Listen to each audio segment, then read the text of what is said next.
The Carl Huschner Memorial Hospital held an official opening ceremony for its Pediatric and Neonatal Intensive Care Unit. Dr. Adrian Koyi, CEO at KHMH, says that this new unit is a game changer for the hospital. He spoke of the level of service that the unit will offer. Here we have one of the biggest investments in our hospital for I don't know when, because it is a game changer.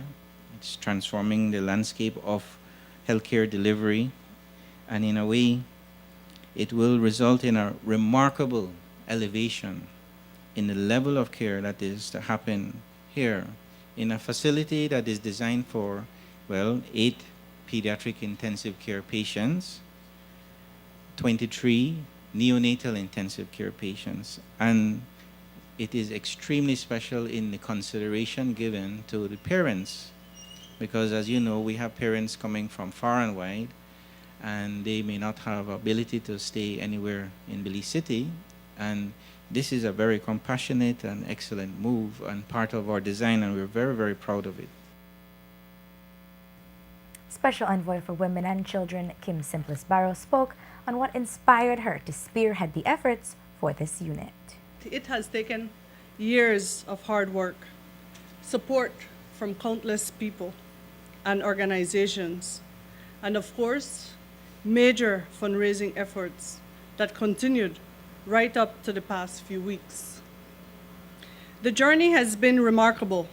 Shortly after being named Special Envoy for Women and Children, I had a tour of the Carl Huschner Memorial Hospital. That tour made it patently clear that the physical space in which essential medical services were being offered to our children needed a good deal of improvement. The KHMH is, after all, our national referral hospital.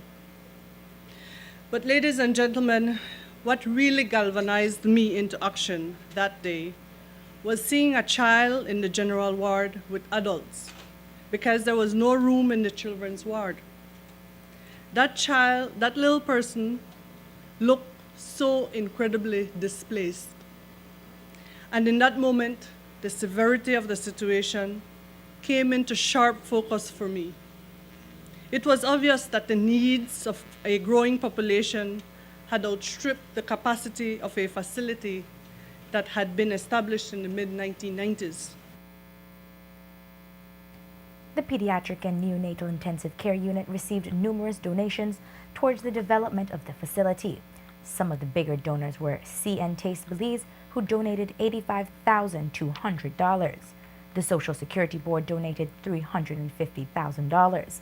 But the biggest donor was the Oak Foundation, who donated $2 million.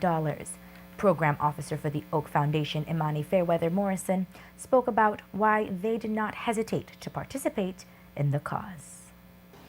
For us, it was an ideal project.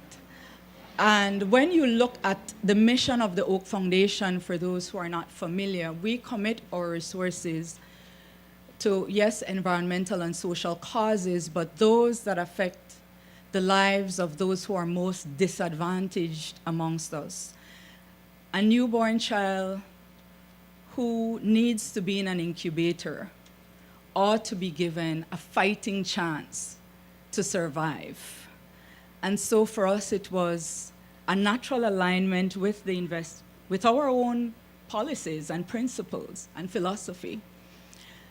And it takes effective leadership to analyze and see through that.